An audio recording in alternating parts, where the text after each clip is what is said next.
I just want to read this a little carefully.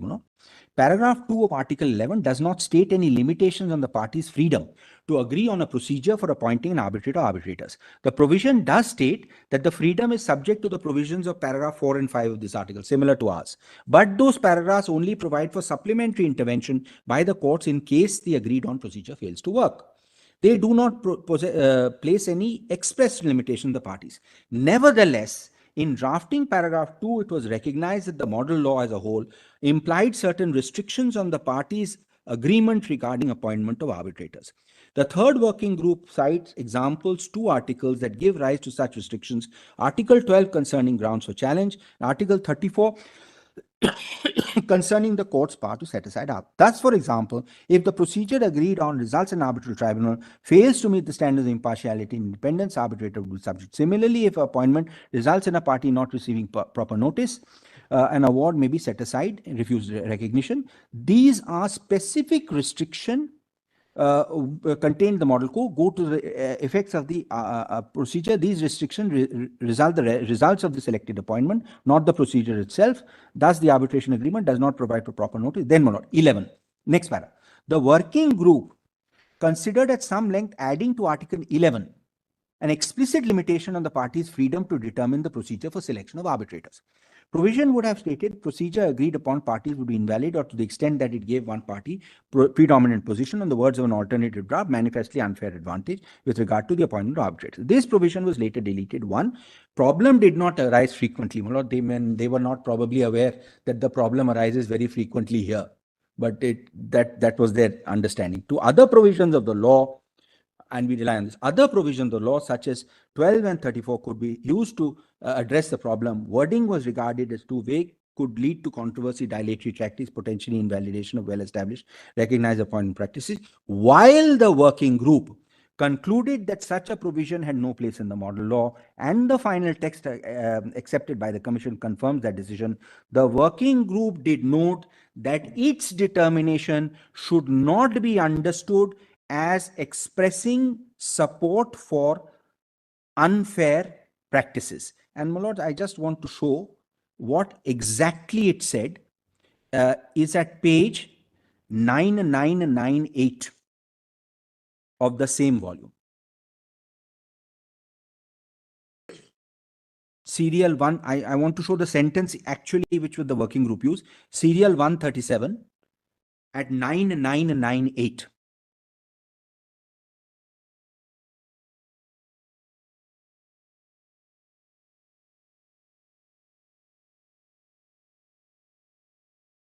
Paragraph 89, 90, and 91 is basically what is summarized in the book. The working group, 91 I'm reading, after deliberation decided to delete paragraph 2. That decision, however, should not be understood as condoning practices where one party has a clearly greater influence in the appointments without good reason. So, my lord, this was definitely something which weighed with the working group. So, my lord, this is when 11 is debated. Now your lordship goes a little further. So now the debates continue and 18 is debated. Now by the time 18 comes along, there is a little shift. Now your lordship will see the commentary on 18, which is very interesting. Just a minute. 1 minute.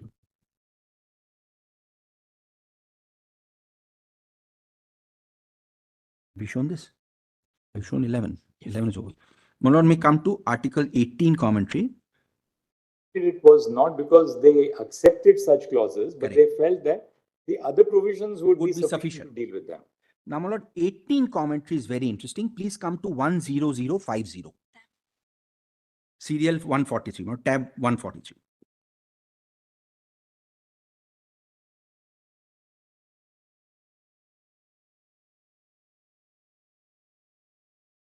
The previous one which you showed is part of which document? The previous one is an extract from the Okay. It's tab 137, my lords, at page 982. It is actually part of the report. That's the language of the working group report. We are at 10050. 10050. Now, my lord, I'll just read. This is makes very interesting reading. Article 18 establishes fundamental principles. All arbitrations must be treated with equality. My lord, then it mentions Magna Carta of arbitral procedure, due process clause, etc. Then, my lord, second paragraph. In early drafts of the law, provision that now constitutes Article 18 was included as the third paragraph 19, to which, as discussed below, it's an important corollary. In order, however, to emphasize the central importance of the principle of equality and fairness, intention they apply to the entire arbitral proceedings, Commission decided they should appear in a separate article. Now, my lord, I'm not reading the next paragraph. I'm just reading maybe 10051, top one. Article 18 is thus the limitation on Article 19, which provides broad autonomy, first to the parties and second, in the absence of party agreement, to the tribunal to decide on the procedure to be followed in conducting the arbitration. Now, my lord, the point which has been raised by your lordships is addressed at 10052.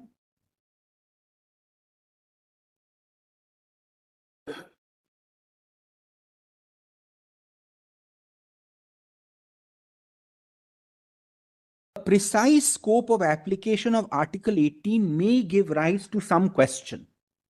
Lordships have this, 10052. As noted, the Commission report states that the tenets of Article 18 are applicable to the entire arbitration proceedings. For this reason, Commission moved the provision from 19.3 into a separate article at the beginning of Chapter 5, which concerns the conduct of proceedings. In addition, I rely on this. In addition, the Secretariat stated that the provision applies even more broadly than the 9 other articles of Chapter 5. In urging the Commission to adopt the quoted interpretation, the representative of the Secretariat stated, it has always been the understanding of the working group that the fundamental principle enunciated in 19.3 article would apply to arbitral proceedings in general. It would govern all provisions of Chapter 5 and other aspects such as the composition of the tribunal not directly regulated therein.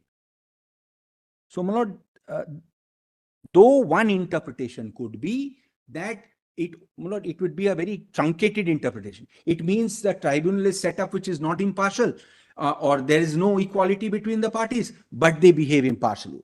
So, my lord, even the procedure of composition of the tribunal falls within that period. So once you go, till the time you don't go to a forum, you can negotiate your rights. It may be one-sided contract. Once you go to a forum, which is a substitute for a judicial forum, then, my lord, this you can't really have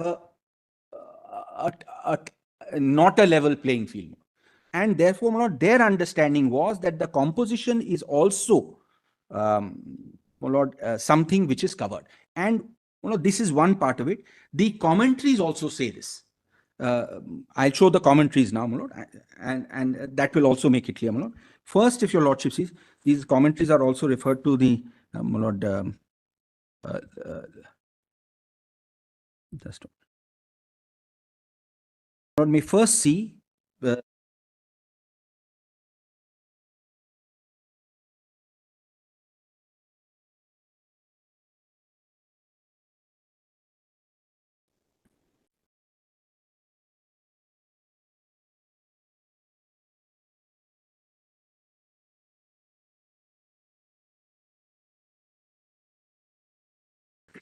my lord, Peter Binder is at page 10185, serial 147, the same volume.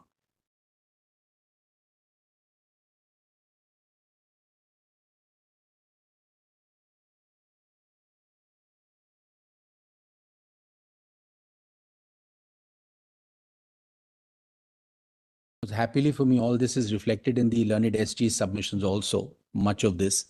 Section 18 is also relied on by him. We were, my lord, happy to note that he's also relying on it. I thought it might be a little difficult. Please see page 10186, my lord. This of course, is in the context of uncitral arbitration rule. equal treatment of the parties in the appointment process, due to the fact that it is primarily up to the parties' agreement to decide who should be the arbitrator in any given case. Also, due to the fact that under 8.2, parties may determine how the appointing authority is to find a candidate for the position of arbitrator. It is important to keep in mind that the rules, as well as most national laws, Article 18 of Ancestral Modern Law, place paramount importance on the equal treatment of parties in the arbitral process, means that no party may be given preference in the arbitrator selection process, regardless of how strong the bargaining power may be. This both in the process agreed on by the parties or in the process chosen by the appointing authority.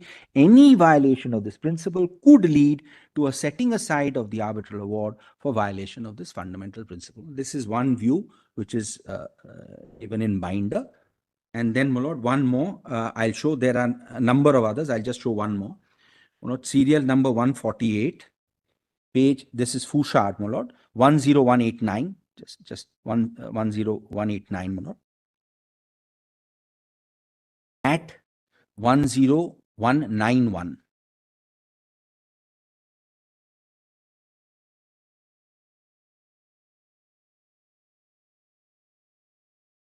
Three. Limits on the primacy of the parties' agreement. 783. The primacy of the parties' agreement is not absolute. It is limited in some respects by the requirements of the proper administration of justice. 784. Certain of these limits have already been outlined and will be discussed later at greater length. Sorry, 10191. 10191. Limits of the primacy of the parties' agreement. Yes. Primacy of the parties' agreement is not absolute, limited in some respects by the requirement of the proper administration of justice.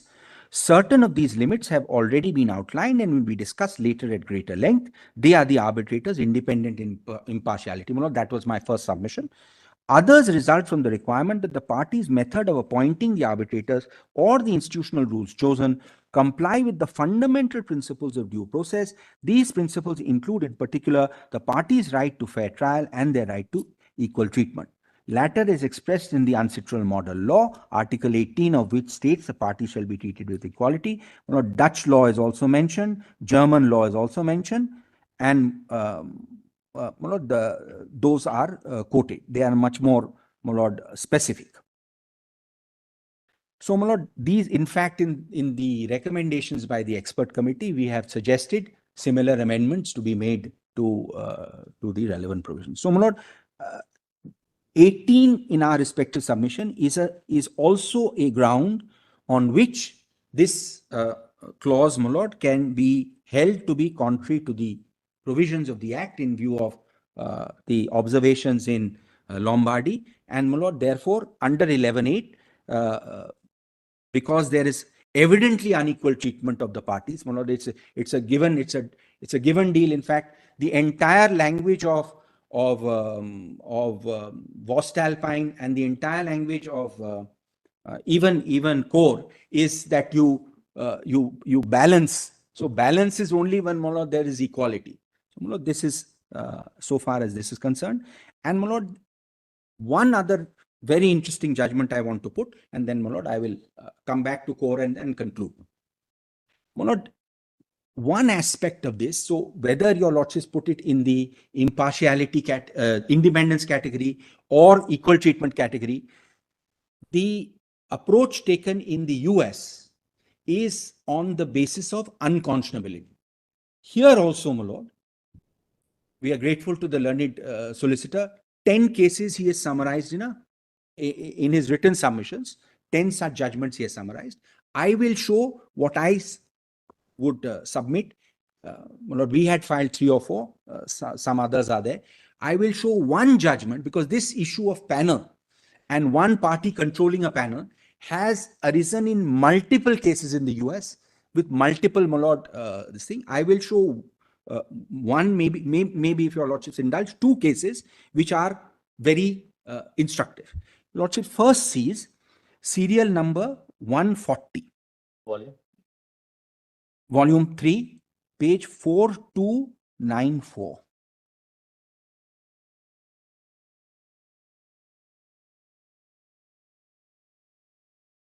Austin Trout, my lord, 4294.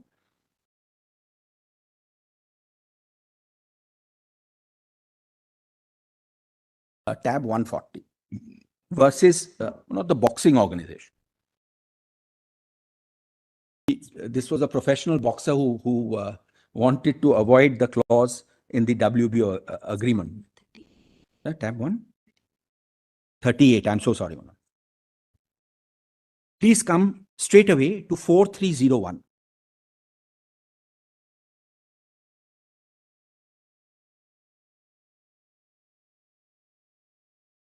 Roman 5. That brings us to Trout's last challenge, in which he takes aim at the district court's ruling by focusing solely on the arbitration selection process that the appeal regulation set forth. Trout contends correctly that the provisions grant the WBO exclusive control over the appointment of the arbitrators who will decide his case. Under its plain terms, the WBO could even appoint its own employees, including direct aides to the head of the WBO, in the arbitral panel with no input from Trout. In consequence, Trout argues that the arbitration agreement does not provide him fair opportunity to pursue either his claim under so-and-so or his claim under so-and-so. To arbitrator, by virtue of the method of selection, would be inherently biased. Then, my lord, he cites a case which is distinguished, and your lordships come to 4302. But Trout's contention that the arbitration agreement is unreasonable and unjust just because the arbitrator selection process permits the WBO to act both as party and judge has obvious force, notwithstanding that he does not identify any direct authority in support of his contention. Arbitration agreement may not be enforced. Nor does WBO contend that Trout has forfeited or waived any agreement against enforcement. Instead, the WBO takes on argument about on its merits, and then, my lord, on this ground, there is further reasoning, and ultimately the court holds that this is a clause which is inherently problematic and allows the appeal on that point and leaves the question of remand. These were the only two relevant paragraphs there. My lord, This is only contention. Sorry? Where is the finding? I'll just show. I'll just show them. No? The finding is Paragraph 14 at page 4305. They don't deal with the issue actually. Yes. Just a minute. In determining whether the arbitration agreement should be enforced, Right. absent the invalid arbitrator selection mechanism, They and if it should, how to select an arbitrator, however. that We must second portion consider is not parties' there. intent, the federal policy favoring arbitration, and the interplay between state law and federal policy. But the parties have not fully engaged with those factors or the applicability of the savings clause. We therefore leave it to the district court to determine in the first instance whether the arbitration selection provision at issue here is severable from the. That's the second question. On the first question, they hold that the provision is not valid, but on the issue of severability, my lord, they remove. My lord, please see the second judgment, which is very clear, my lord. McMullen, which is 139, serial number 139, 4307. Two critical paragraphs, my lord, paragraph 9 and paragraph 10. 4307 at 4314. Court is this? 43149. Therefore, we must decide whether, this is an extreme case, Mayor's TAP provides McMullen with an effective substitute for the judicial forum to pursue her Title VII claims. The TAP adopted by Mayor is commendably fair, except in one important aspect. It grants Mayor unilateral control over the pool of potential arbitrators. This is a case. This is not a case of retired employee, etc. This is a otherwise fair panel. Then, my lord, the first judgment relied on by McMullen is on Hooters, and that is discussed. I'm not going to read Hooters and Floss, my lord. They are all discussed here. Please come straight away to para 10. Sixth Circuit decision, just see that.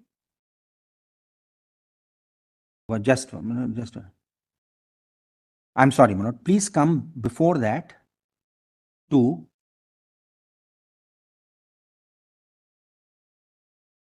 page 4315. Mayer's tap is plainly even more even-handed than the arbitration agreement at issue in Hooters, which allowed for unfettered employer control over the potential arbitrator, contained a myriad of unilaterally biased clauses giving Hooters an advantage in every way. But the arbitration selection process provided under Mayer's is less fair than the arbitration process described as Foss is fundamentally unfair. Then what Foss is discussed. Then at the bottom, the type of control exercised by Mayer over the potential arbitrators is analogous to the exclusive control over the entire panel exercised by the employer in Hooters and rejected by the Fourth Circuit. Furthermore, the arbitrator selection procedure used by Mayer allows it to create the type of symbiotic relationship with its arbitrators that we feared would promulgate bias in Floss. The risk of bias inherent in Mayer's procedure is demonstrated by the fact that Mayer uses the same panel of... Because I look at it, you want to now the core because you have 5 minutes, then we'll wrap up at lunch. Right. So, Malad, on this basis, it is held that it is not a Malad, effective substitute. Fair enough. Now let's go to core. Now, Malad, I'll just show your lordship's core, and then I will just 2 or 3 lines I want to say at the end. Lord, look at core. I have not shown your lordship's Voestalpine because there are number of paragraphs. Voestalpine was in fact cited in Perkins. In Perkins. Para 19 of Perkins. Right. Lord, may come to core, which is at tab 52, page 1284 and 1289.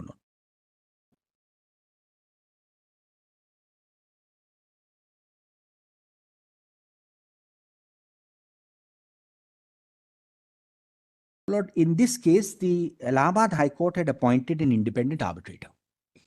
But the Supreme Court reversed that and stuck to clause 64. Your lordships may first see clause, the heading. One of the first heading is from paragraph 12 to 22. It starts at page 1293. Para 11 to 22, Lord, is appointment of an independent arbitrator without reference to the clauses of the GCC, whether correct. Lord, my short reply to 11 to 22 is, it does not consider Voestalpine. It does not consider 11.8. It does not consider the amendment to 11.8. It does not consider the fact that there is a necessity for an impartial tribunal, though all this was there in Voestalpine. So, my lord, the problem with the first finding that this honorable court says you stick to the clauses, it does not consider the developments post 2015 at all. In fact, it relies on a judgment in Parmar, which is a pre-2015 judgment. And not even, my lord, noticing that even on pre-2015, you were required to have an impartial trial. My lord, please see the clause. It's a wonderful clause, my lord. Clause 64 is at page para 15. And the relevant portion is 1297. This is what is, Lord, the clause. This is the similar clause is there in the first 4 matters. The fourth the post-amendment clause, no? Sorry, Mona? This is the post-amendment clause. This is the post-amendment. Pre-amendment, Mona, I am leaving. This is the post-amendment clause. Right. Well, this is the clause which all railways and railway undertakings, BMRC, DMRC, etc., all the 4 cases before my lords. JSW is even worse because it has one unilateral arbitrator, but all of them have some variation of this clause. And the clause is, my lord, I am not on retired or my lord, serving. The panel has Where is that clause? The clause 1297, 64, 3B. In fact, my lord, it's quite interesting. First, they present you with a clause which says you please waive 12.5. They've already got a format for that. So if you're, in the business with them, then you waive 12.5 and you will not suffer the consequences. They have a set format for that. But if you don't, then you come to this. Uh, for this purpose, Railway will send a panel of at least 4 names of retired officers empaneled to work. So the panel is unilateral. Contractor will be asked to suggest at least 2 members out of the panel. GM will appoint 1 out of the 2, balance 1 from the panel or from outside the panel, presiding again to be appointed. So all 3 effectively, I choose 1 out of 2, 1 and the other 2 they appoint. Even the chair they appoint. So all 3 effectively are the source comes from them. If this is the panel, my lord, I ask myself, either way you will not get justice. This is completely unworkable. In fact, the learned Has SV anybody seems to- ever done an impact assessment this of the number of awards? Invariably, despite all these, They all many of go the in favor awards of have the gone in favor of the contractors. contractors, hardly any in favor of. and that You makes know it not about much worse. According The to reality is that. that makes it much Theoretically worse, is my all lord, right. because that actually makes it much worse, my lord. If that This Realities are very clause, different. sorry.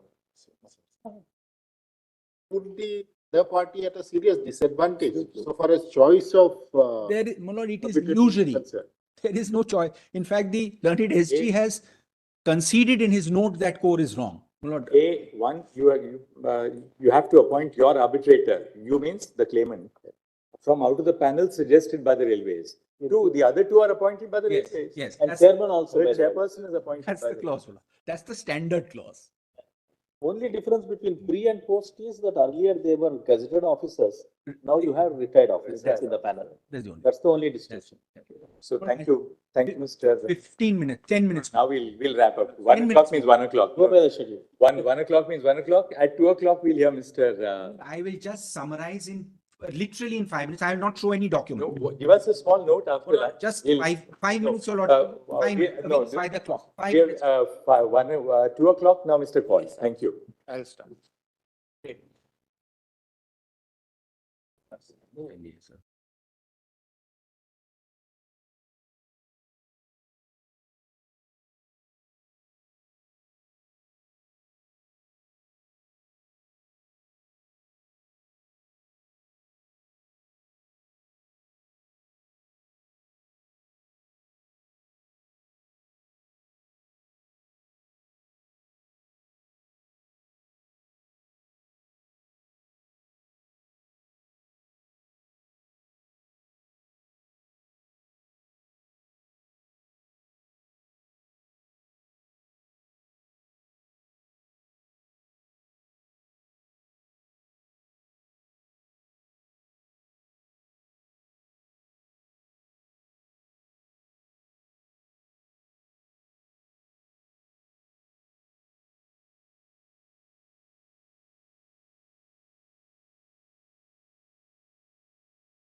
be, my lord, blue lined out. That would be our submission. So I would submit, my lord, all these are all larger questions. So far as core is concerned, because that clause your lordships will see, that clause is so tilted. And what if that party has said in the arbitration agreement, we agree to arbitration only on the condition that I will appoint an There's a arbitrator? gray area there. There are such clauses.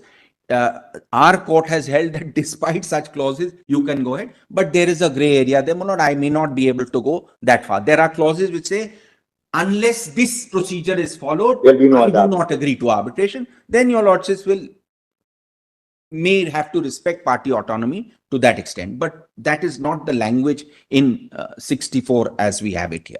So, my lord, this is the limited So scope. your contention then is that if there is an arbitration agreement by virtue of which absolute control is given to one party over the appointment process, then the court should treat it as one, that parties have agreed to arbitration as a procedure for resolving disputes, one. Right. Two, since you have agreed to a procedure for resolving disputes through arbitration, that part of the clause which confers exclusive right on one party is Is severable. invalid. And The three, court will then act in spirit of the and appoint arbitration an agreement independent and appoint an tribunal. arbitrator. My lord, 2 and That is 3, certainly the hard yes, system. 2 and 3 is later, my lord. We are still stuck at actually 1 because 1 is being debated. Now, should we look at the statute Right. and then go to your cases? I Right. think? First, your lordship, before the statute, I would request your lordship to see few paragraphs of the Law Commission report, then the statute.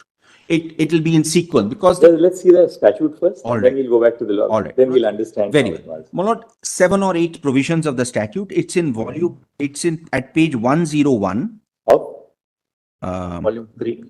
Volume 2. Where is our?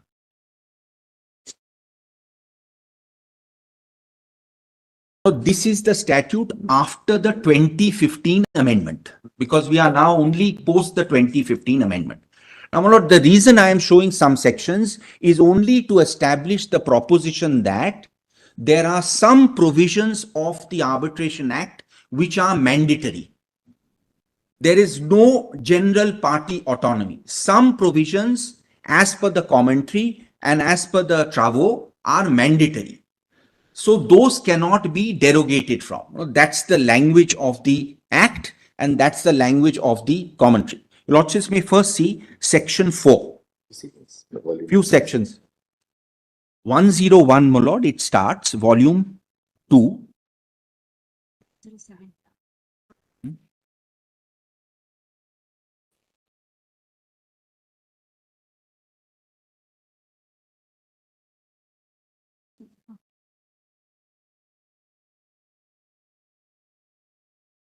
There a tab. Well, let me first see 4, which is at page 107.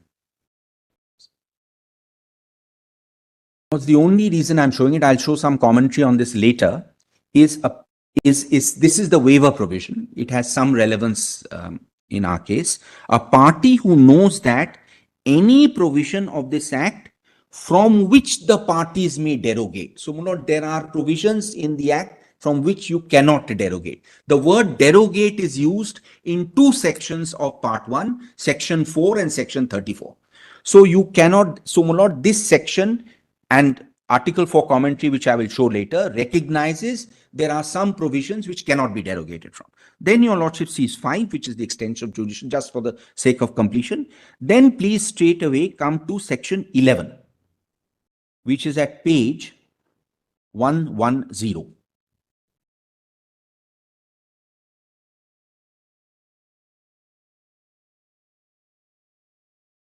11 is titled Appointment of Arbitrators. This is based on Article 11 of the model law. And what the other side relies on, my lord, is 2. Subject to subsection 6, the parties are free to agree on a procedure for appointing arbitrator. Lordships have seen that. Then 6 is not where the appointment is made. When an application is filed, parties to request the Supreme Court or the High Court. 6A, your lordships have seen in a different context, my lords, earlier in the NN Global saga. But please come to 8, because we rely a lot on 8. 8 is post-amendment, and therefore the Law Commission report becomes relevant insofar as 8 is concerned. The Supreme Court, or as the case may be the High Court, or the person or institution designated by such court, before appointing an arbitrator, shall seek a disclosure in writing from the prospective arbitrator in terms of subsection 1, 12(1), and have due regard to. So, now this is something which is deviant from the procedure. And have due regard to qualifications required for the arbitrator by agreement of the parties, and B, the contents of the disclosure and other considerations as are likely to secure the appointment of an independent and impartial arbitrator.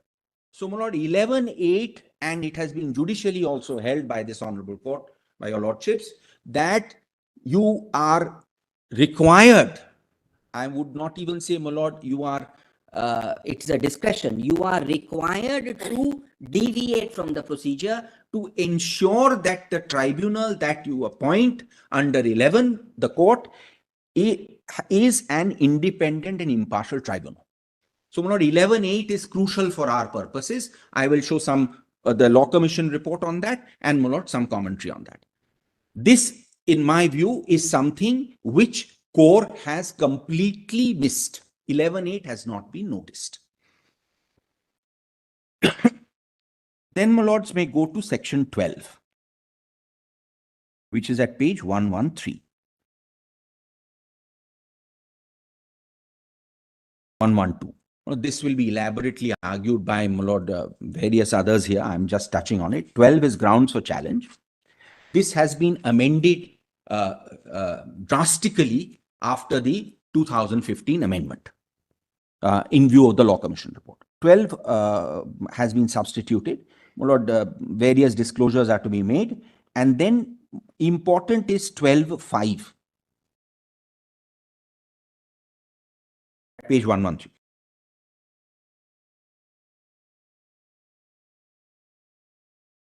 This is de jure ineligibility. Notwithstanding any prior agreement to the contrary, any person whose relationship with parties or counsel or the subject matter of the dispute falls under any of the categories specified in 7th schedule shall be ineligible to be appointed as an arbitrator, provided parties may, subsequent to disputes having been arisen between them, waive the applicability by express agreement in writing. So, 12.5 talks of about 7th schedule ineligibility. The lordships have interpreted this in number of judgments with this proviso. So, 12 has to be read with 11 because 11 now 8 requires a disclosure by a prospective arbitrator, which wasn't there earlier. So now when the matter comes, say, before your lordships under section 11 or before the High Court under section 11, if such a panel is to be operated, they will have to make a disclosure of whatever relationship they have. And independent of that disclosure, your lordships will ensure that there is an impartial and independent tribunal. So the moment that burden is cast upon the court, my lord, then there is a problem with these panels, which are unilateral. There's no problem, my lord, with a panel of an institution or an independent panel. So, my lord, 12.5, 13 is the challenge procedure. I'm not troubling your lordships. 14 is failure or impossibility to act. That is de jure. Your lordships are familiar with that. Then please now come to one other portion. In fact, I was very happy that the learned SG had highlighted that portion in his written submissions because we were also intending to rely on it. Please come now to page 115. This is something which has been hinted at in some of the judgments, but not spelt out. Well, chapter 5 is sections 18 to 27. Two sections here are crucial to my submission, my lord. First is 18. Conduct of arbitral proceeding 18. Equal treatment of parties. The parties shall be treated with equality. This is one part. And each party shall be given full opportunity to present this case. Noted in the learned SG submissions as the Magna Carta of arbitration. And, my lord, which we will show that this equal treatment principle applies even at the stage of the composition of the tribunal. And that will make good, my lord. So, of course, the chapter heading says conduct of arbitral right. proceedings. But the commentary, my lord, and particularly section 21 has to be read with 18. 21 suggests, my lord, that the commencement of the arbitral proceedings starts when the request is given. Your lordships are familiar with 21. So the appointment of the arbitral tribunal actually comes after that. Absolutely. And my lord, the idea is simple. Whatever contractually you've agreed. But once you are before a quasi-judicial body or a substitute for the court, then all rules of fair play have to be there. You should be before somebody who's independent and impartial, and you should be treated equally. So, my lord, our submission is 18 squarely applies, and we'll, my lord, show that. So, this is one separate portion of the act which has really squarely not been considered. It's been hinted at in a couple of judgments, but it's not been considered. 18 and 21. And then, my lord, just to complete this, please now come to 34. 34 is at page 121.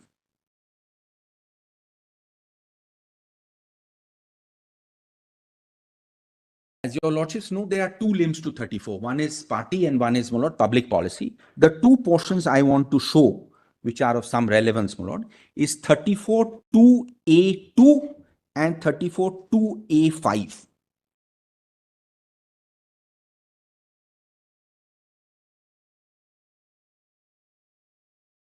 An arbitral award may be set aside by the court only if the party making the application establishes on the basis of the record that the arbitration agreement is not valid under the law in force, law to which the parties have subjected, or failing any indication under the law for the time being in force. So, arbitration is not valid under Indian law as a ground for setting aside an award.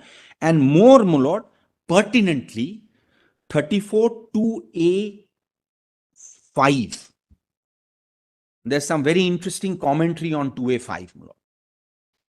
The composition of the arbitral tribunal, which is what we are, my lord, now looking at, or the arbitral procedure was not in accordance with the agreement of the parties. This is party autonomy, unless such agreement was in conflict with the provision of this part from which the parties cannot derogate. So, my lord, this is the second place in the act where the word derogate is used. So, even if you have an agreement between the parties and that agreement derogates from a mandatory provision of part 1, the award can be set aside, or failing such agreement not in accordance with this part. No, that's the other position where there is no arbitration clause. My lord, I must mention here there is a 3-judge bench judgment which is a little problematic. I'll come back to it. So, my lord, these are the sections which are relevant for the purposes of our limited issue of unilateral appointment of a panel.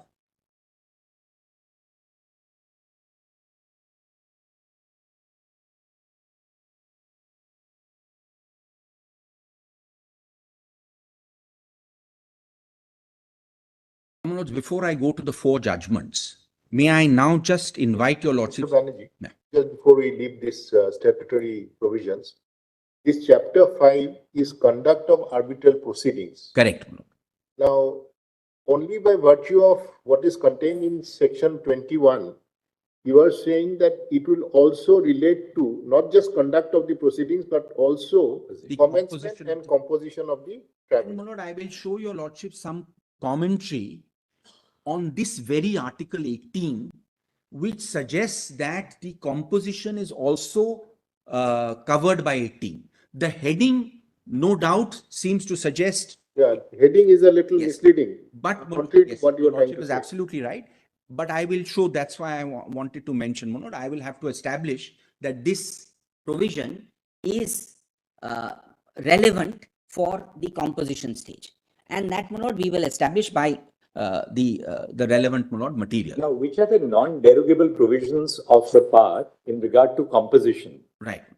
Now, my lord, That's section 12, my lord, I would say 11.8, 12.5. 11.8, 12, 18 for our purposes. My lord, in fact, there was a very long debate in the working group. they wanted to make a list, but they didn't make ultimately they didn't make a list. They said it is to be this thing. There are two judgments of our court, one on 12.5 in Harsak and one on section. Get all the judgments because we are a constitution bench. You argue as a matter of first principle. So, my lord, Then 12.5. we look at which judgments fall in line with what we are Judgments, ultimately inclined I to. understand. 12.5, my lord, You argue it as a first is mandatory. 12.5 is mandatory. 12.5 is mandatory. 18 is mandatory. 12.5. 12.5 read with 11.8 because, my lord, 11.8 refers to 12. So 12.5 read with 11.8 and 18, according to my lord, submissions are mandatory, and the commentary also says there are various other provisions which are mandatory, but it is not necessary to enumerate the Now, complete. I'll pose to you a hypothetical. Any arbitrator cannot fall within the degrees of prohibited relationship, if we can use that expression, which has been spelled out in the 7th schedule. Now, what if one of the clauses, what if the arbitration agreement provides that one of the parties shall appoint? Can such a clause be made consistent with 12.5 by saying that the persons whom that party appoints should not in any way be in breach of the 7th schedule? Will that then be a provision which will be in conflict? Mulot, the answer there is, Mulot, unilateral. Is unilateral appointment itself by itself that is contrary to the provisions of the Act? Yes, Mulot, because one is that any appointment which of an arbitrator who is in conflict with the 7th schedule is absolutely a non-derogable provision of the statute. But does the Arbitration Act itself frown upon unilateral appointment per se? My lord, that is how your lordships have interpreted it in two judgments. No, but forget the judgments for a moment. Lord, Where do we that get is that? the- Where do we identify the? yes, Mulot, I identified it, Mulot. Can trace it only to 18. I identify it in this fashion, Mulot. It flows from the amendments made pursuant to the Law Commission report, which frowned on unilateral appointments. The Law Commission, therefore, Mulot, I want to show that, and I want to show the amendment, particularly 11.8. So now that you have formulated shown us the statutory provisions, what you can do is this. You now formulate your points. You formulate your submissions. Then we will go into then we go to the 4 judgments, the Law Commission report. So you can just formulate your submissions now. Right, Mulot. My submissions are, Mulot, I am only on panel because there is no challenge subject to correction. You are only on Panel, Mulot, unilateral panel. Mulot, confining question. because I know your lordship has asked me the question whether unilateral appointments are, Mulot, are eschewed generally or not.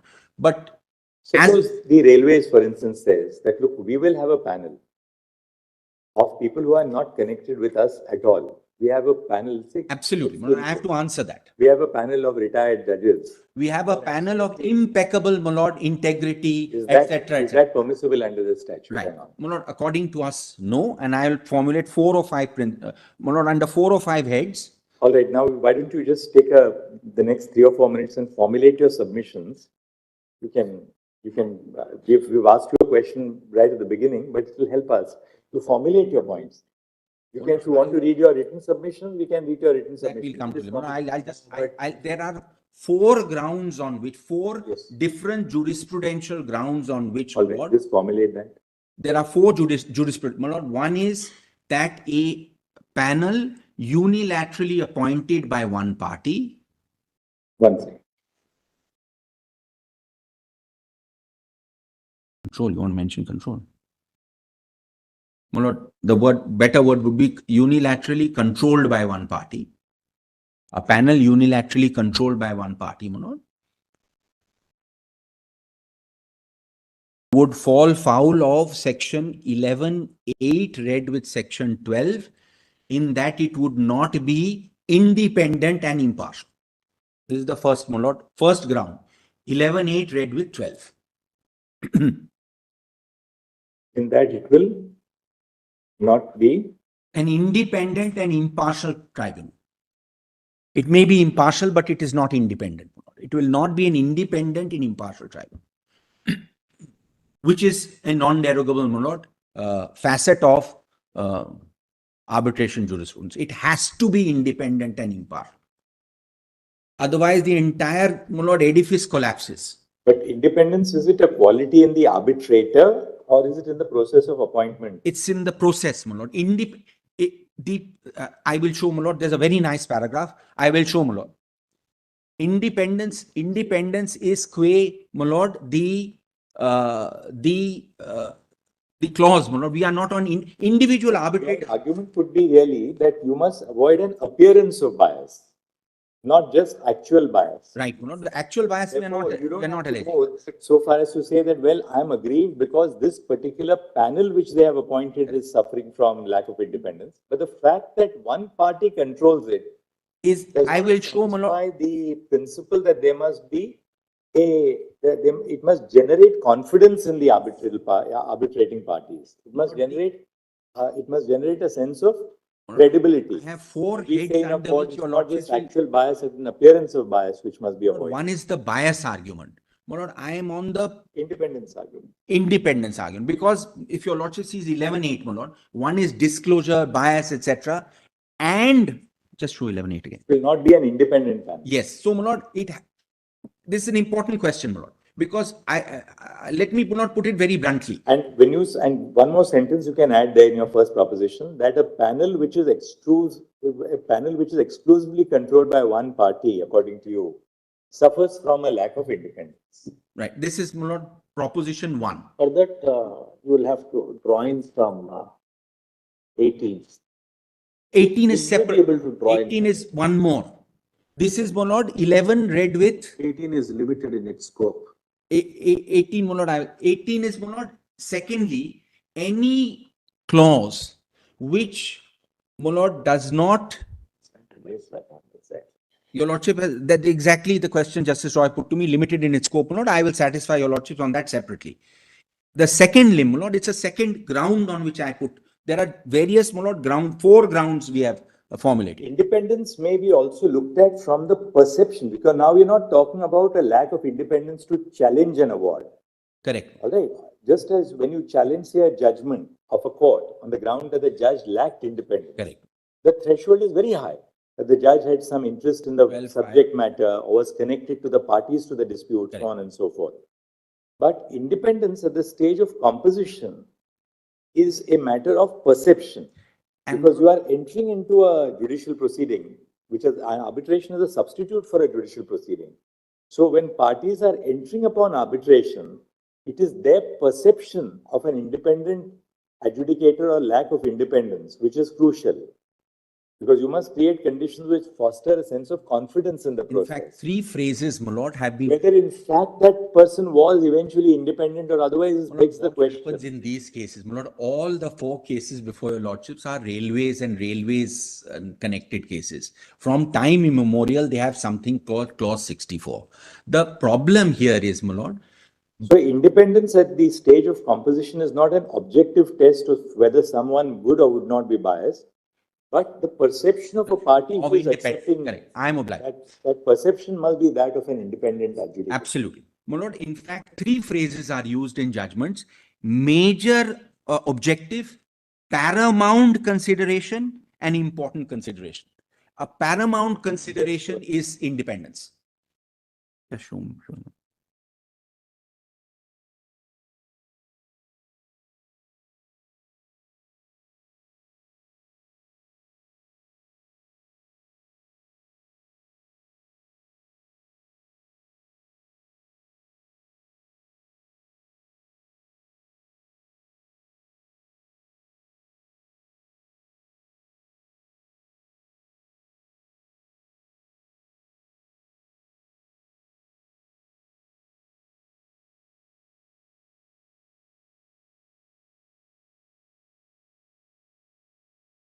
Of confidence so far as our arbitrators are concerned. If you have such a panel, the result both ways is bad. If the panel appointed by one set of one party decides in the favor of that party, the other party always has that lingering doubt that Mr. Banerjee was appointed on the railways panel, so therefore he has a predisposition. No, but the other, look at it And from the side of the public sector. The other Look problem, at it from the, we must look at both sides. no difficulty, my lord. Public sector organization always has this fear that, look, I mean, look at what's happening in the arbitration world. Correct. We'll be taken Now for you around, see- we'll have a 20,000 crore award. Now you see this one-sided panel story. Now the one-sided panel, Mr. Banerjee now gives an award in favor of the contractor. Now, immediately, my lord, all sorts of issues arise there may be genuine. So, my lord, the solution is not a one-sided panel. The solution is staring in the face, my lord. The solution is an independent panel by an independent institution. That is why we are crying hoarse that we should have institutional arbitration. The problem is not the individuals in the panel. The problem is who makes the panel. The moment today, my lord, both ways you lose. Not saying that we need independence and full stop. The problem is arising, what is the criteria? What are those principles on the basis of which we are going to determine that there is lacking of independence here? My lord, Everybody agrees that they have to be the independent. very fact, let me put it this way, my lord, the very fact that one party is appointing somebody, my lord, is unfortunately enough, because, my lord, what was arbitration? Arbitration was where both parties had confidence in the individual. Here you are basically putting up a list and asking one. So there will never be any confidence in that list of the other party. One of the articles said unloved and unappreciated panel. Because one party puts up a panel.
But please keep the distinction between, my lord, the process of appointment and the eligibility of individual arbitrators. So your first point I have formulated, a panel unilaterally controlled by one party would fall foul of section 11(8) read with section 12. In that it will not be an independent panel. A panel appointed by one party will lack a degree of independence. Correct. That's the first point. What's the second Even point? if impartial, my lord, I assume for a moment, my lord, impartiality, etc., will come in, my lord, when you have employees, retired employees. I am going one step further, assuming you have absolutely, my lord, respectable people. What's the second proposition? What's the next proposition? My lord, the next is it will also fall foul of, What will fall foul? Unilateral appointment. yes, also fall foul of, my lord, the principle, the Magna Carta of equality between the parties. I'll satisfy your lordship. Unilateral composition of a panel. Yes, It also violates 18. 80. It violates 18. Violates 80. Level playing field. Sorry, my lord. Level playing field. Level playing field. This is the logic, my lord, used by Justice Sikri also, level playing field. Justice Bhanumati also, same level playing field. So the sentence is there, the section is not there. So you want to extend 18 to even appointment process? My lord, I will show that there is material to show that it actually covers the appointment, the composition process. I will, it's not just my submission, my lord. What's the next point? Third point, my lord, which is, I would say 3A and 3B, my lord, is that such a clause, particularly in respect of PSUs, my lord, falls foul of 14 and unconscionability. A large number of judgments, my lord, some of which the learned SG has also referred to, is this sort of arrangement is unconscionable, contrary to section 23. There are a series of 10 US judgments. I will show only one. There's a chart the SG has given. I'll show one. So, my lord, these are broadly the reasons for which this sort of panel should not, my lord, be permitted to subsist. The band-aid solution is, and this is what the high courts are struggling with, a panel as in core may be bad because it's very restrictive, but if it is sufficiently broad-based, it may be okay. So, my lord, this You're is not how going the to court... degrees at all. You are just saying that, look, Yes. exit out. You The have one. problem is today there are a series of judgments. Every time an 11 is filed, how many people are there? What are their qualification? Is 31 enough? Is 37 enough? What about 100? There is a Sarot panel. So this is a solution, one which came out of Voestalpine, and it's, in my respectful submission, my lord, it's a band-aid solution. Because even if there are 100 people, and even if they are, my lord, impeccable, there is always, my lord, I'm appointed to a panel by the railways. In the back of my mind, if I possibly decide in their favor, maybe I'll get another appointment. That may be a perception.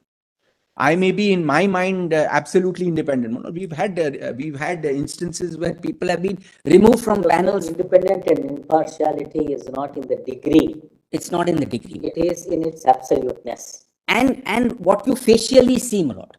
What do you see? But is that your 3A point? That's No, what's your 3A? 3A is that. 3A, 3B, my lord, are unconscionability and Article 14. My lord, legally I am putting... To take what Brother Nasma just said, that independence and impartiality is not a matter of degree, my lord.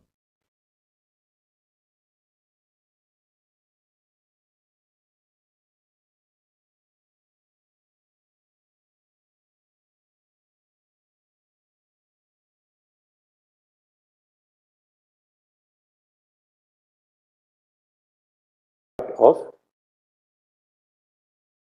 It has to be facially judged. but is an absolute. It is absolute. Is absolute.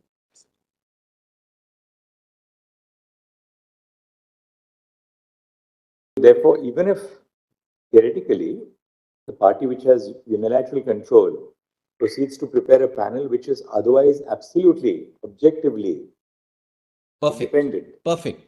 The objection is not on whether those people who are put in the panel are Eligible, or otherwise ineligible. eligible or ineligible. It's but the appearance source. of the process. It's the process, the source. If you cannot, it also flows from the other principle. If you cannot unilaterally appoint somebody, can you then have a panel of 100 from which I have to choose. The source is the problem. The problem is not the panel. The problem is the process. The problem is the person who presents you with the fait accompli.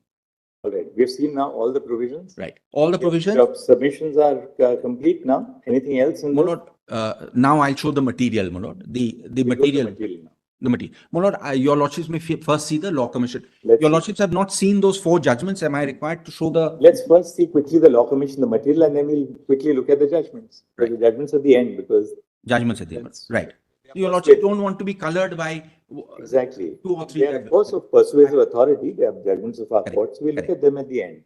Monod may first see the law commission report because some paragraphs of that are very, very important. Is that in the documents? Where is my just a minute. Just give me a second. Monod, this is serial volume 4, page 2722. Serial number, tab number, 8. Compilation of documents, right? compilation. Volume 4A or 4? 4. 4. Page. 2722 is tab number 8, but the only relevant paragraphs are from page 2756.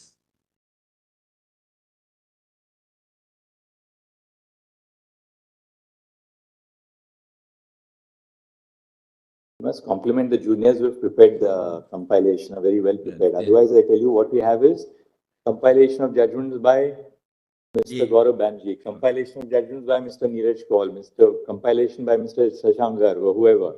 So it's such a headache because when you start dictating a judgment, you have like 10 compilations. The idea is to have one compilation, which everybody puts their cases together, you know. The system is working well. The system is working well, actually. Yeah. I think it's, thanks. Now, we come to Working page over a period of time. 2756. 7 paragraphs are relevant. I'm just reading a few of those. 46 report. 246 report, Justice A.P. Shah's report. It starts at para 53. It is universally accepted that any quasi-judicial process, including the arbitration process, must be in accordance with the principles of natural justice in the context of arbitration, neutrality of arbitrators viz. Their independence, impartiality is critical to the entire process. Then, my lord, 54, the test for the 12.3 has been set out. 55, my lord, is what was the previous position. Then, my lord, 56.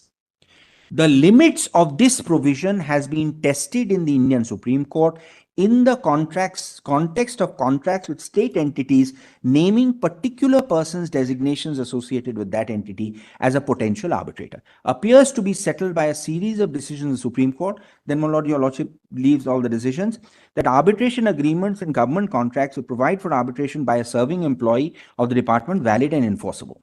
While the Supreme Court in IOC Raja Transport carved out a minor exception when the arbitrator was the controlling or dealing authority, and this exception was used by the Supreme Court in so-and-so to appoint an independent arbitrator under Section 11, this is not enough. The balance between procedural fairness and binding nature of these contracts appears to have tilted in favor of the latter by the Supreme Court, and the Commission believes that the present position of law is far from satisfactory, since the principles of impartiality and independence cannot be discarded at any stage of the proceeding, specifically at the stage of constitution of the arbitral tribunal, incongruous to say that party autonomy can be exercised in complete disregard of these principles, even as the same has been agreed to prior to the disputes having arisen between the parties. There are certain minimum levels of independence and impartiality that would be required of the arbitral process, regardless of the parties' apparent agreement. Sensible law cannot, for instance, permit appointment of an arbitrator who is himself a party to the dispute or is employed by or similarly dependent on one party, even if that is what the parties agreed. So, my lord, this is the logic of the Law Commission. Commission hastens to add, Mr. P.K. Malhotra, ex officio member of the Law Commission, suggested having exception for the state, allow state parties to appoint employee arbitrators. Commission is of the opinion on this issue cannot be any distinction between state and non-state. Concept of party autonomy cannot be stretched to a point where it negates the very basis of having impartial and independent adjudicators for resolution disputes. In fact, when the party appointing adjudicators state duty to appoint impartial and independent, much more onerous, right to natural justice cannot be said to have been waived only on the basis of prior agreement between the parties, time of the contract before arising. Large-scale amendments have been suggested. Fundamental issue of neutrality, Commission believes is critical. In particular, amendments 11, 12, and 14. Your Lordships have seen those amendments.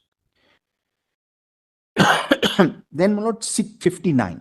Commission has proposed requirement of having specific disclosure to arbitrator state as possible appointment regarding existence of any relation of interest of any kind likely to give rise to justifiable doubts. My Lord, then they talk about the fourth schedule, sorry, the IBA guidelines. I'm not reading all that. Then please come to 60. So the 59 distinguishes between de jure eligibility, ineligibility, and the 7th schedule, and then 60 is the exception.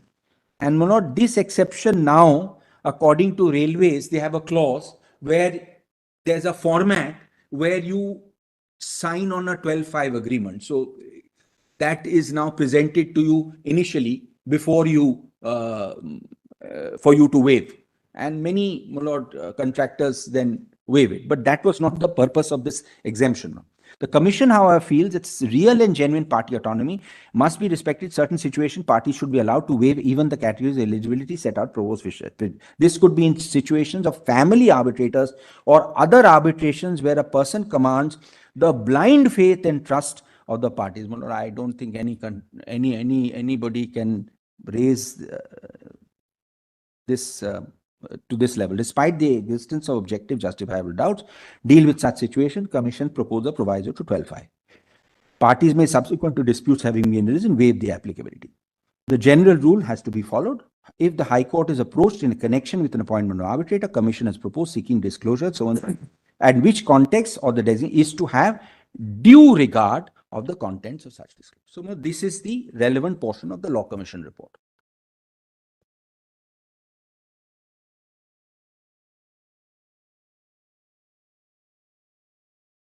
Would your Lordships look at the four judgments now, or should I put the material? Whichever way, my Lord. Let's see the material. I said we are done with that. So, my Lord, I'm skipping those four judgments, my Lord. I just want to mention, my Lord, that we rely on certain paragraphs in your Lordship's judgment in Lombardy. And in particular, my Lord, we rely... Why don't you cite those judgments then? And then we look at the material at the end. Right, my Lord. There are four judgments which are in play, and Lombardy, my Lord, is the basis on which we have made our submissions. My Lord, the four judgments in play are, the first, I'm not going in chronological sequence, my Lord. There is TRF and Perkins, which are in respect of appointment of sole arbitrator. That's one category. Then there are two judgments. There is Core and a judgment called Vost-Alpine, which is the DMRC judgment, which is in the context of panel. So, my Lord, I will first show, I will not even, in the interest of time, my Lord, I will not show TRF. I will show Perkins, which then also reflects TRF.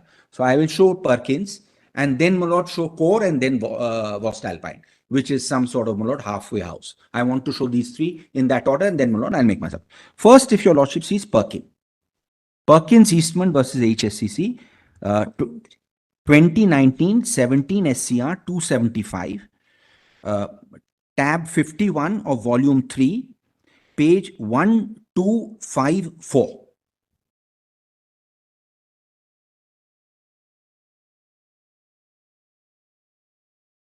This is the judgment your Lordships have been consistently following. I believe, my Lord, also in Glock, etc. This court has followed this. That volume? Volume 3, page 1254. Tab 51. The judgment dated 26/11/19, following TRF. This was, my Lord, in 11.6. In fact, all the four matters before your Lordships are at the 11.6 stage. In this judgment, one issue was whether it was an international commercial arbitration. That issue does not arise here. Please come straight away to paragraph 11, where the second issue arises.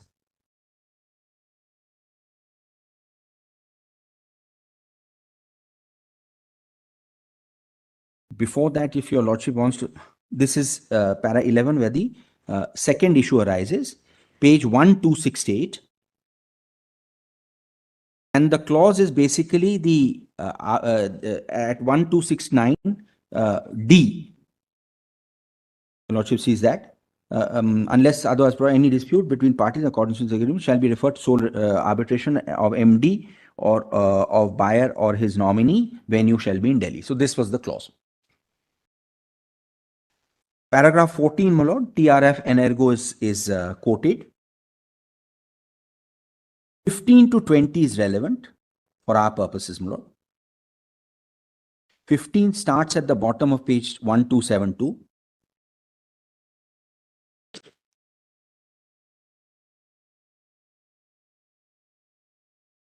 It was thus held that the MD became ineligible by operation of law to act as an arbitrator. He could not nominate another person to act as arbitrator. Once the identity of MD was lost, power to nominate somebody else, an arbitrator also lost. Relevant clause in case had nominated the managing director himself to be the arbitrator, also empowered the MD to nominate another person to act as arbitrator. MD thus had two capacities. First as arbitrator, second as an appointing authority. Present case we are considered with only one capacity. Then we thus have two categories of cases. First, similar to one dealt with TRF, managing director himself is named as an arbitrator, additional power to appoint any other person. You know, this the finding. I'll just read this one. Appoint any other person of his choice or discretion as arbitrator. If in the first category of cases, MD was found incompetent because of the interest he could be said to have having in the outcome or result of the dispute, element of invalidity directly relatable arise from the interest he would be having in outcome of the decision. That be the test. Similar invalidity would also arise and spring even in the second category. Interest he has in the outcome likely to be taken the basis possibility bias always be present irrespective whether matter. We are conscious that if such deduction is drawn from decision so and so, all cases having clauses similar to that with which we are presently concerned, party to the agreement would be disentitled to make any appointment of arbitrator on its own, always be available to argue party official having disentitled. But in our view, that has to be the logical deduction from TRF Limited. Para 50 of the decision shows that this court was concerned with the issue whether the MD, after becoming ineligible by operation of law, still eligible to nominate an arbitrator. Ineligibility referred therein was a result of operation law. Person having an interest in a dispute, outcome of decision therein must not only be ineligible to act as an arbitrator, not be eligible to appoint anyone else as an arbitrator. Such person cannot and should not have any role in charting out any course to the dispute resolution by having the power to appoint an arbitrator. Will not we rely on this portion. The next sentence in the paragraph further shows that in cases where both parties could nominate their respective arbitrators of their choice, this is the critical portion, of their choice, were found to be completely different situation. The reason is clear that whatever advantage a party may derive by nominating an arbitrator of its choice would get counterbalanced by equal power with the other party. This is the section, this language is essentially, 18 language, because this is arbitrator. This is a classic case, I appoint one arbitrator, the other side appoint none. But in a case where only one party has the right to appoint a sole arbitrator, its choice, so my lord, your lordship will apply this logic to the panel, will always have an element of exclusivity in determining or charting the course for dispute resolution. Naturally, the person who has an interest in the outcome of the decision must not have the power to appoint a sole arbitrator. That has been taken as the essence of the amendments brought in TRF. Then, my lord, 17. So this is the critical paragraph is 16. 17, my lord, Raja Transport is mentioned. This is a pre-amendment case. The relevant portion of 17, your lordships, will come to page 1276.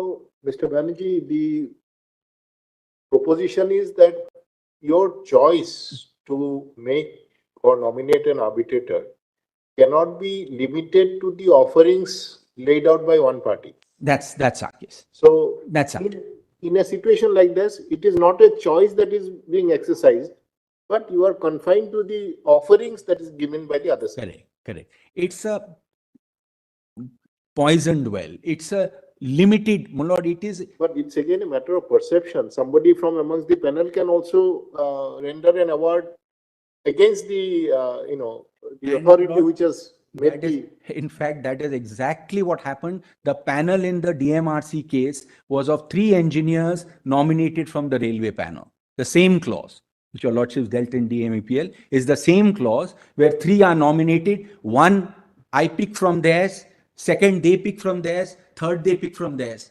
3 members may go that way. My lord, there are all sorts of problems with that also. Therefore, my lord, this limited choice is where I should have my liberty, they should have their liberty. Alternatively, neither should have liberty. We go to somebody independent, and that either it is an institution which is independent and appoints in which you believe, which has credibility, or the court who appoints somebody independent.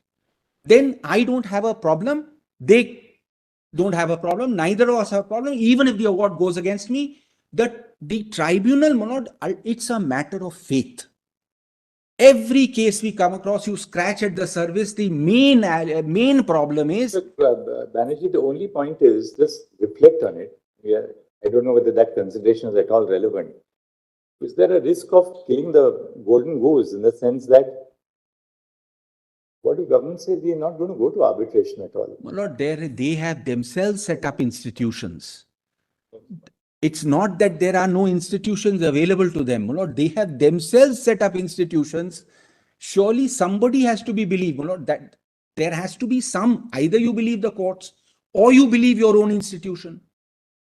It can't be. I follow, my lord. That is This exactly. judgment is over. Yeah, my lord, just one last paragraph. This is what just above 18. My lord, 18 is this was the.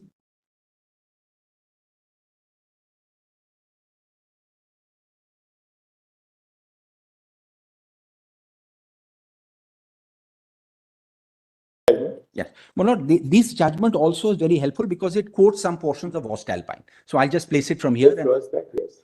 Monod, please come to para 18, Monod. I just want to read 18 for 1 second, Monod. Sure. Sub-paragraph, this is in fact, even the old law. 8 of the aforesaid paragraph 48 lays down, Monod, please just read that. 8 just above. If circumstances exist giving rise to justifiable doubts as to independence, impartiality of the person nominated, or if other circumstances warrant appointment of an independent arbitrator, by ignoring the procedure prescribed, Chief Justice may ignore the designated arbitrator appoint. So, my lord, if circumstances warrant appointment of an independent arbitrator, even prior to the amendment, and that is what your lordships have said in para 66 of Lombardy, you for the purpose of appointing an independent arbitrator, you have the power, indeed the duty under 11A to do it. And that is what was missed in core. If somebody has approached a court can't say, this is the procedure, I am a post office, this is exactly what I have to do, you please do this. So, my lord, 11, this paragraph is relevant. Then, my lord, various quotations are there. Then 19 is Voestalpine. These are very, my lord, hard-hitting paragraphs, 20, 21, 22, and 30, which has been set out in Voestalpine. So the DMRC case. Independence and impartiality are hallmarks of any arbitration proceedings. Rule against bias, one of the fundamental principles of natural justice, apply to all judicial, non-judicial. For this relation, notwithstanding fact relationship is contractual. Source of arbitrator is deduced from the agreement. Notwithstanding same, non-independence and non-impartiality, such arbitrator would, though commercially, would render him ineligible. Genesis behind the rationale, even when the arbitrator is appointed terms of contract by the parties of contract, he is independent of the parties. Functions and duties require him to rise above partisan interests of the parties. So this is, my lord, one portion where Jivraj and Hashwani is quoted. And similarly, my lord, the French court is quoted. Then 22. Independence and impartiality, two different concepts. Arbitrator may be independent, yet lack impartiality. Impartiality is more subjective. Independence, more objective concept, straightforwardly ascertained by the parties at the outset in the light of the circumstances. Partiality will more likely surface during the arbitration proceeding. Then, my lord, 30. Time has come to send positive signals to the international business community in order to create a healthy arbitration. Furthermore, as enlightened by the Law Commission, duty becomes more onerous in government contracts. One of the parties is a public sector undertaking itself. In the instant case also, choice is given by DMRC, limited to choose an arbitrator from panel, becomes imperative. This is the broad-based panel argument. I'll come to that later. In the light of report of so-and-so, imperative of creating healthy arbitration, then that's all that is relevant in this judgment. The rest is on maintainability, etc. So this is... Mr. Banerjee, can we just take a 2 or 3 minute break? I just suffered from a lower back ache last week. Please. For 2 or 3 minutes, I just want to take a little break and come back. That's all. Just walk a little bit in the passage and come back. Just 2 or 3 minutes.